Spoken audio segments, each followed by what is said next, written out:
Her er en helt normal dansker. Han betaler 40% i skat. Han er ikke altid helt tilfreds med det. Men til tider er det alligevel meget godt. Hvis nu uheldet skulle være ude, så er det godt, vi har sikkerhedsnettet.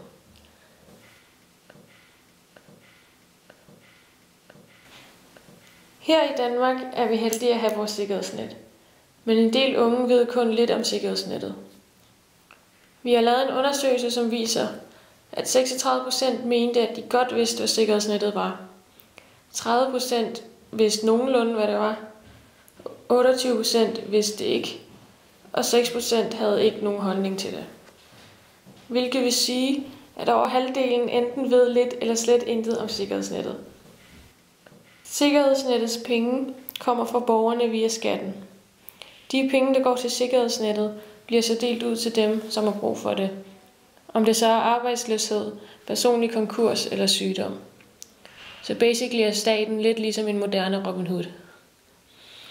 Men det er ikke alle, der kan lide den danske velfærdsmodel. Men Hans Rosling, professor i international sundhed, har lavet en undersøgelse, som viser, at økonomien har lettere ved at stige med sundhed, end sundhed har at stige med økonomi. Så derfor er vi her i Danmark glade for og stolte af vores sikkerhedsnet.